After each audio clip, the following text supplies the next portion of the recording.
Isaac News Télévision. L'homme simple, José Young. Partition ma bien, lié l'image. Il y a un temps pour toutes les choses dans ce monde. Sosola. Sosola, yeah, yeah, yeah. Sosola,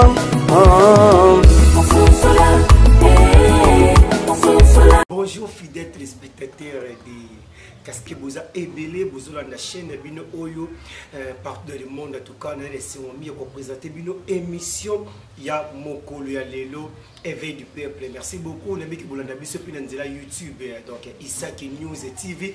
Vous s'abonner massivement sur la chaîne Isaac News TV, donc sur la sur TNTT.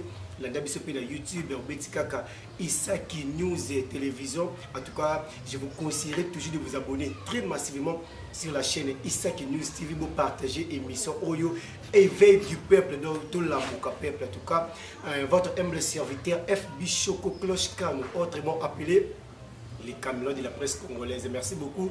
Na confiance au Bopé Sarabiso, Nanzela YouTube, Rolanda Biso, et vous partagez toujours l'émission où en tout cas, beaucoup continuez toujours pour l'Anda Biso et ça la penza bien makasi. Alors, na cadre toujours il y a émission de Bido Bolingara Mingi Éveil du peuple, tu y a Bino Moko, il y a Bassé Nanzambi, ou Alobaka bien. En tout cas, quand il parle, moi, donc ça la vraiment bien makasi. Il est à côté de moi. Mais on sait que je jamais posé la ingrat sinon merci na mingi ressources na illustre mon cadastre na bo sanité Hervé Gola Kikobo sans oublier Grâce Kano Naomi Diputu Billy Kano na bo CPT Rachel Diputu en tout cas bino surtout ya PC bino bambote mingi la confiance au Bosala Kabiso Bolandara toujours chaîne oyo non c'est vraiment na grand cameraman azona vraiment invité na ngai Yemoko a aussi présenté, il y avait qui belé boyé bébé pour éviter à aussi présenter pour boyer bailler et quand moi je dis bonjour papa. Bonne santé. Santé. Balandino sorti chez Nabiso Bazolando baye ba bonne année. Bonne année prophète Joseph Konga. Prophète Joseph Konga église des hommes wapi puis na commune nini. Merci beaucoup papa. Pour mon nom est prophète Joseph Konga. Église Silo. Église Silo est hommes na commune de quartier Finda avenue Loya numéro 5.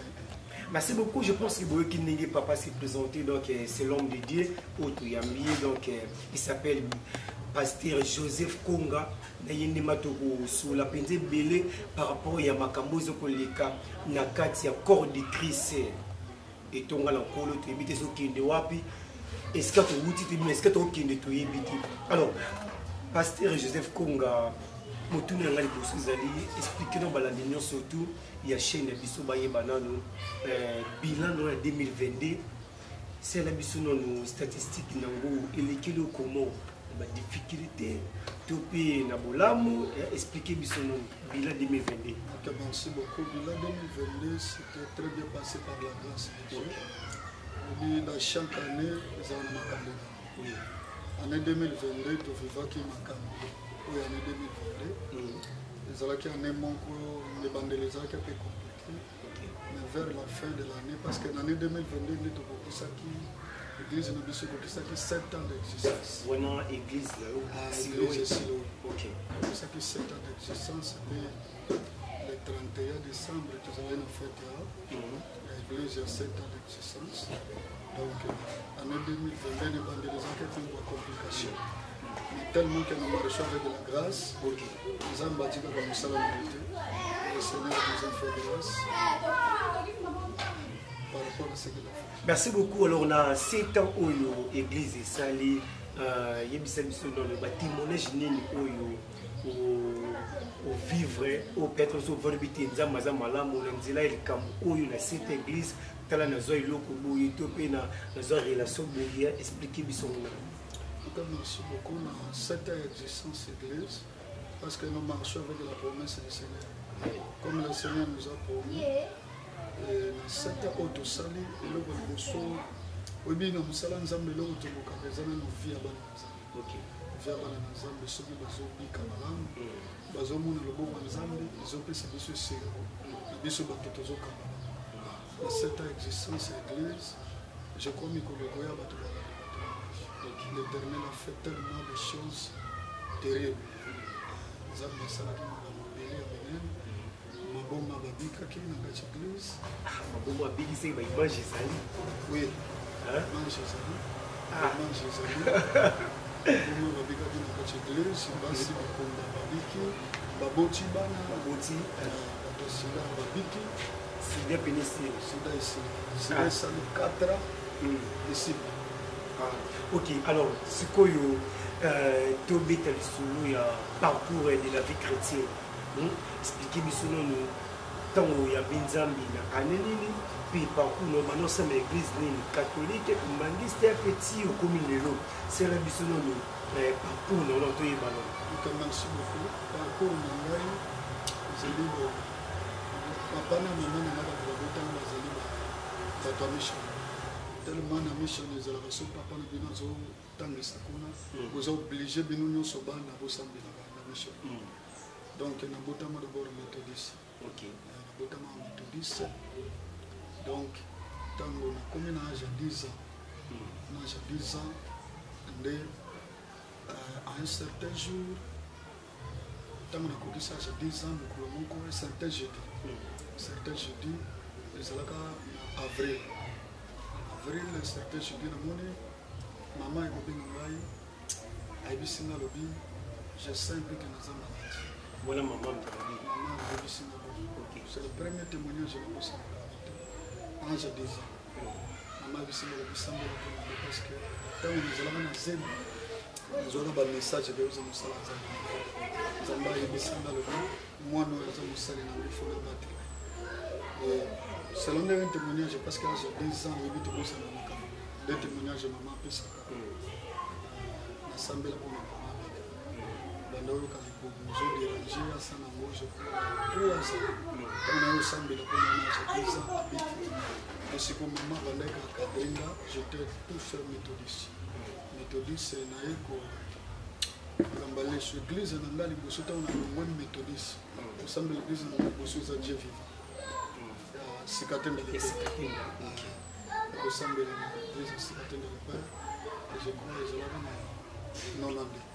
Donc nous avons bandé pas Sikatenda. Sikatenda le père. Le père. Nous sommes pas Sikatenda le père. Alors on a 10 ans, on a 10 ans. Avant d'atteindre 11 années, 10 ans.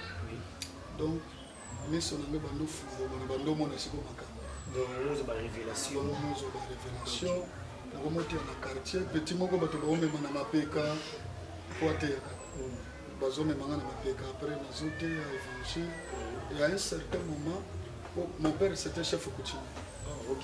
Papa il volo balobino biloko na famille na biso za la terre. Daboyi ma prière biloko na tout parce que zalaki so moto azoleka nazomona makambo na okanga bato bandoki tout des choses mystérieuses. OK. Alors papa est le babite où ils ont trouvé la famille.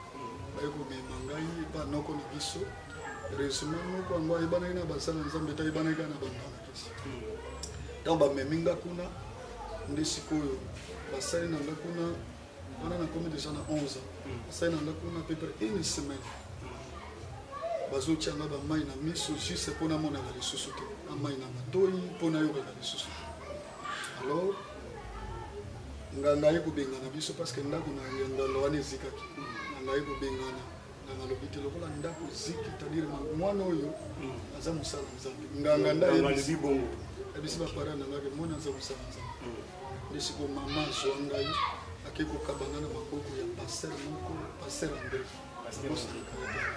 pasteur André akabinga na maboko ya pasteur André ndisiko ngana koli na maboko ya baparati na koli na maboko ya basala nzambe les passeurs André c'est quoi bandit c'est quoi cadré passeur André cadré ils sont banés kodi mikuna zomata banés kodi mikuna na zomata tout c'est quoi on a bandé kodi on a ba ko tianga mukambe kodi na bandit ko kamba kodi bandit ko kamba kodi à un certain moment on a commis dans 13 ans les kabango fungami le sous makasi il y a vision c'est quoi pasteur a créé maison de dons dans la église. C'est-à-dire si quelqu'un a un problème, il y a une intercession. C'est qu'à l'époque, ils avaient comme une maison de dons. Maison de dons. Alors, Pasteur a créé une maison de dons dans l'église. Juste si quelqu'un a un problème, ailleurs place où on a Onazali, na bando sakola siko makambo nazomo kola moto, c'était comme ça. Et à chaque fois, tant on a commis dans 15 ans, na bando siko makambo pasteur a bando sambe siko chaque fois pour na parce que nazana maîtrise. Donc ils ont mémoire. Ils ont mémoire na bando ko ka kuto tango maîtriser on peut dire. Ndesiko pasteur a bando sambe la mingi pour na bando ka mingi ko zo maîtrise. Après siko na âge à 14 ans de na ko kota. Mokilo elingi kobenda mobika diable aza tellement puissant parce que ton leke makasi babenda zongo na kaba babendanga na zongo sikoyo bando beta na ye kosala lokola mwa négligence après na bandi kokota na makambo na ye kokima kutu epa paser na ye kokima epa paser ntango na kimi nazongi na maboko ya membre moko ya famille epa papa leki na biso po papa banda koboya nazonga na ndako nde nakepa papa leki na bandi sikoyo kuna bana nyonso babetaka bana alinga mpe na kokota na mouvement bana. Alors, à un certain jour, na bukana na l'école gauche, l'école droite. Tant na bukana l'école, le pasteur a quelque chose anga, nzamba ibisa lobi, bozongisa ye parce que nzamba musala. Donc nde baye bozongisa na siko.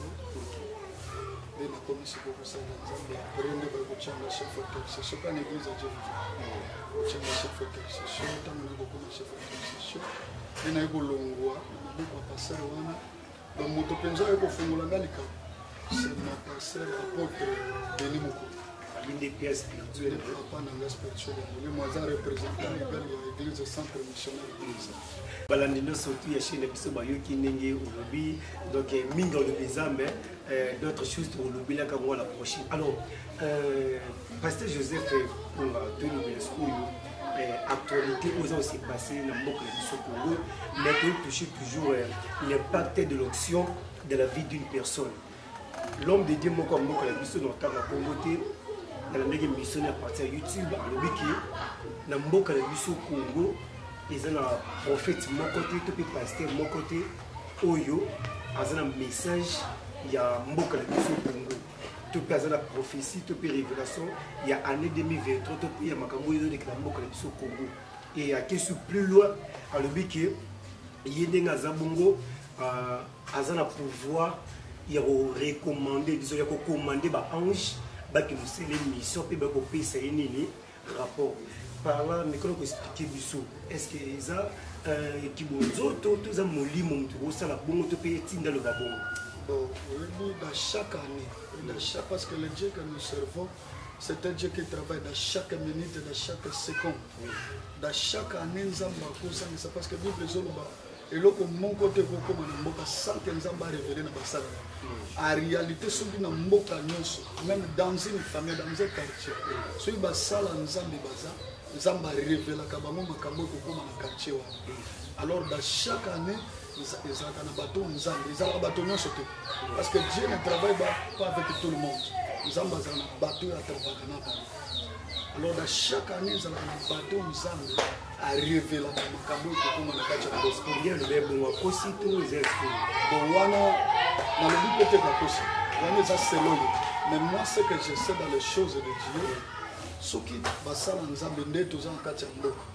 C'est-à-dire que Nzambe est toujours semble parce que nous prions Dieu qui est vivant. Or, quand on parle de Dieu vivant, c'est-à-dire un Dieu qui parle et un Dieu qui voit. Nzambe a zomo na pia zolo. Mais l'homme de Dieu a martyr à Tonissa, à sa babine révélée. Mais la temps que mission a approfondir, a expliqué dans le but que onction où il y a Zanango et belé dans le mot que le mission Congo Zanango, la seule personne dans la onction, il a changé ma belé la Congo. Bon. Option va le belagangote que j'ai l'option, mais l'option on les voit toujours par rapport à la action, par rapport à la œuvre. Vous comprenez? Parce que chaque oin de Dieu il a une option. Chaque oin de Dieu a une option. Il y a un degré et une dimension. Il y a option en Zambie. Mais on peut se commander pas ange. Est-ce que ça? Oui. Ils ont ma bête, ils ont malade. Il y a des gens qui travaillent dans le ministère des anges. Dieu ne travaille pas. Nous avons des attendants à Moïse et des gens qui ont. Donc, tokoki coordonner pe na bange pe bange ba dossier. Est-ce possible? Oui, c'est possible. Mais est-ce que comment on a bateau va publier le niveau YouTube par rapport à pasteur Moïse Mbi et Ningue ba lobby qui na kati etonga na ye alingi obalate. Et en plus de cela, la telle vidéo où ils ont les capés récemment awa. Le lobby qui pasteur Moïse Mbi a bengani moko ba pasteur cité Bethel etonga na ye parce que azo sala comment on appelle ça donc mbongo to pe rapport il y a rapport mensuel. Il y a eu cité Bethel et a commis du bouillet et quand ici le quête belé mais pasteur la paix ça me rappelle pas Mozimbi. Alors Mozimbi a saigné à Longoli pasteur on l'église on ou a pesé à nos kamba. Ce qu'on parle là essaie un peu de nous expliquer ce qu'ils ont là moto les armes à bien. Vous savez, un fils rebelle ne peut pas se soumettre à son père, mais un fils qui est obéissant doit se soumettre à son père.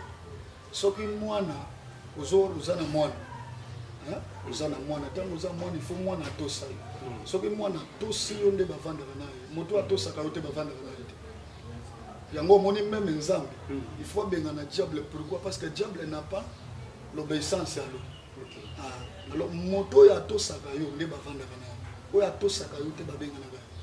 Donc par là vous voulez dire comment c'est les pasteurs qui sont à tous ces les visionnaires au comment. Bon, vous savez que dans chaque société, dans chaque église, dans chaque entreprise, ils ont des règles et des normes. Quand il y a un serviteur, dans quand il y a église, c'est-à-dire ceux qui sont un serviteur, c'est que tous on appelle Seigneur. Okay? Alors quand il y a un serviteur dans quand église, un serviteur doit obéir à son maître. C'est ça. Mais si on part un peu plus loin, il y a ce qu'on appelle la prophétie. Prophétie, dans le Congo, belé, tout le monde a comment Coco Sabat. A aux hommes qui azama ko normal mais c'est ton ensemble la pona yo hôtel matamona ki oui vous avez coca hôtel mi moto bata mon armée a bisi que so yi pana ngai aussi que aux aveugles. Alors pourquoi toujours toutes ces mensonges na kati ya mitonga na nzambe? Bowana Bible zoloba au temps de la fin, abomination kokota jusqu'à dans les lieux très saints. C'est-à-dire, moto c'est là un Dieu qui est vivant.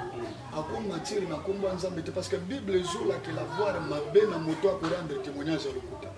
Vous comprenez? C'est-à-dire ce que moto le témoignage à makambo et ça les moto wana azamubi. C'est ça.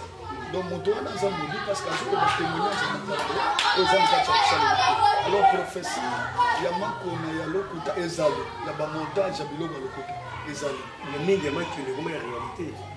Bon et loko oyo eza montage ko za la réalité que cause le montage parce que tout le monde en haut malgré qu'il n'est pas qui on a mais tout le monde a arrêté ça les marqués. Bon oui bato basala biloko wana baza c'est-à-dire les enfants de diable ba koti pe na musala nzambe diable pas koti si bato juste pour réunir l'œuvre de Dieu. Pour Moussala Nzambe, réputation qui a Moussala Nzambe Salami. Mais est-ce qu'on peut prophétiser pour la moto à partir du téléphone, à Bengio, à WhatsApp, on va décortiquer vie, on a agiboye, non, babana boye, comme on va nous boye, ben était mal bossa benga, prophétiser pour la vie, puis au téléphone m'envoyer là 2025, 2024, est-ce que c'est possible? Oui, c'est possible. Parce que les prophéties, tous la prophétie, il y a pour professeur pour les passés, le futur et le présent. Professeur en a 3 temps pour le single. Un prophète solo, il faut que makambo o il est kana vie. Ayebiso o zo vivre na oyekoya. Oyekoya, oyo le kande tango bagoye biso peut-être que na kufela mwasi. Réalité kufela mwasi. Comment comprendre? C'est un homme de Dieu.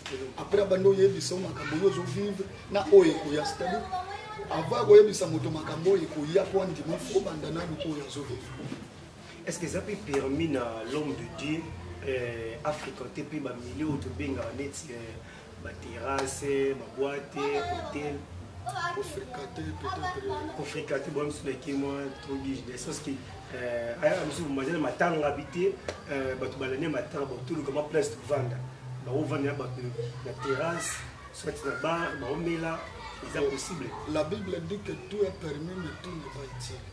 C'est-à-dire non ce qu'on a permis ça va utile et cause à la paix moto peut-être baké matanga avandi na terrasse azozela peut-être bato ya matanga mais mpona kosungukisa bato te mpo kotutisa bato libaku te pardon po ntango bandi bamona paster avandi na terrasse seke paster amela masanga alors il faut kolongola de préférence mpo bato batutisama libaku te il faut refuser ya kosala eloko moko oyo koyebaka no eloko soki nasali ekopengusa motu.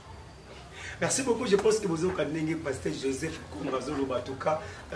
Vous abonnez toujours massivement la chaîne Bino ou Yobolinga Ming. En tout cas, il s'en rappelle bien. En tout cas, moi, si vous allez passer tout de là, je me remercie que vous allez pour le monde rappeler le gain, même si vous avez le bien. Alors, pasteur Joseph Koumra, tout le monde, Saint-Esprit, écoute en tout le monde.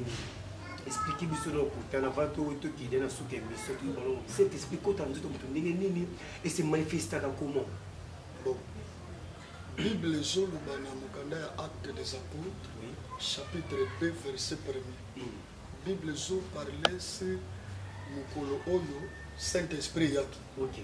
Bible Zolo ba disciple à Christ. Bango surtout bazalaki sikamoko. Et au moment babango babandaki kosambela de Bible Zolo bake babandoka mupepe moko ezokita mupepe wana ntango ezoka comme vent lokola libata moko alors nde Bible ezoloba eraplir ndako bango bazalaki ntango eraplir esiko bango bazalaki nde Bible ezoloba ke ndako wana ezalaki gloire nzambe ntango kiti na kati ya ndako wana nde Bible ezoloba la maison était remplie de la présence de Dieu. C'est-à-dire ce qui Saint-Esprit a vendu na kati ya moto eloko aliboso kolakisaka moto wana la minute où le Saint-Esprit va dire qu'il y a des bonnes œuvres, mais ça là est malade. On acte est malade. Est-ce qu'on peut aussi apprendre quelqu'un à parler la langue? Donc on peut parler la langue. Mais l'église, ça c'est une abomination devant le Seigneur. Mais comment parce que tout le monde on va parler la langue. Du début jusqu'à la fin, mais tu comment parler la langue. La Bible dit ce qui est de l'esprit est de l'esprit, ce qui est de la chair est chair. C'est-à-dire eloko ya molimo moto akoki korecevoir yango ezaka moto ya molimo. Vous comprenez? Tokoki koapprendre bato koparler la langue te. Pourquoi? Parce que langue, nous avons deux sortes de langues. Nous avons la langue des anges et la langue des hommes. Et ça na monoko mosusu peut-être tous par exemple ndenge Pierre akotaki na ndako ya Corneille. Bible zoloba lorsque Pierre entré dans la maison de Corneille et Pierre kofungolaka monoko Pierre abandi kofungola mbala moko le Saint-Esprit était descendu. C'est-à-dire, langue ezaka shinda babate. Langue kozala yo oza mukongo. Oyebi ki Swahili te. Oza na mukongo. Mais tellement que tu sers le Seigneur, au comme peut-être esika ba Swahili baza. Mais yo oyebi ki Swahili te. Alors, ndomoni moto atondi sangi na Saint-Esprit bando parler na Kiswahili. Ce sont les langues des hommes. Langue il y a bange et ça c'est-à-dire la Bible zoloba sur les langues des anges et ça moto azosona bato te menanza voilà langue des anges tokoki ko apprendre yango te na bato école moko bafungoli po batangisa chanda baba ça c'est une abomination.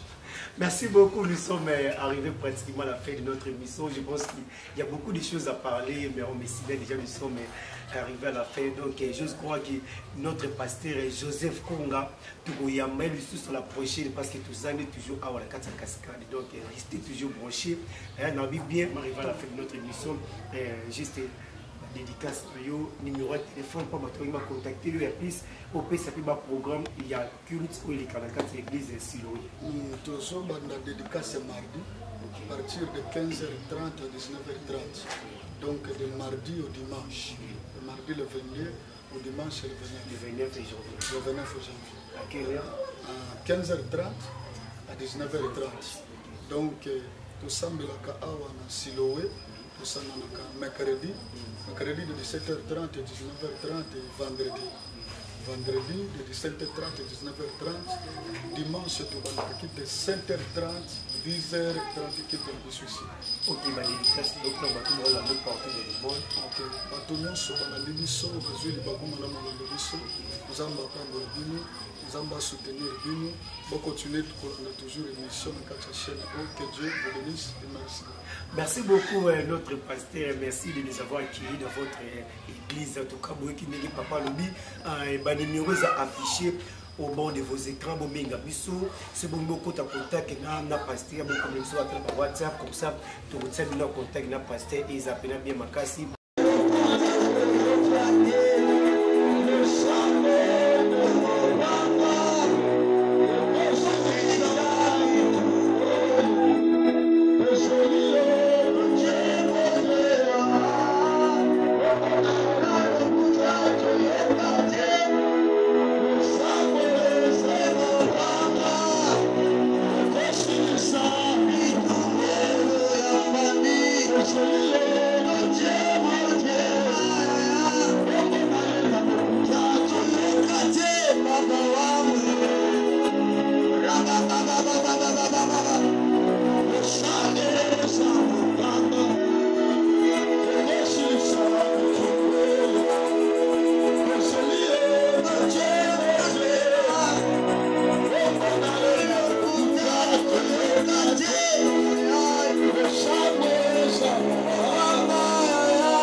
Sacrifice.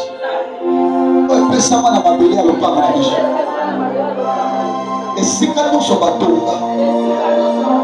batonga bahotel, batonga bambeka, nasama beli. Père, les lois n'ont pas sa sacrifice. Et nous avons de biso toko tokende liboso mabele yokanga kobanda lelo sacrifice kapesi ezokende konavanise basacrifice nyonso obapesa na mapango na baplace ya misala na baplace ya koteka moto epela soki na mabelo baliaka bato nga na sacrifice te bana nanga mpe babambeka te je déclare na mabelo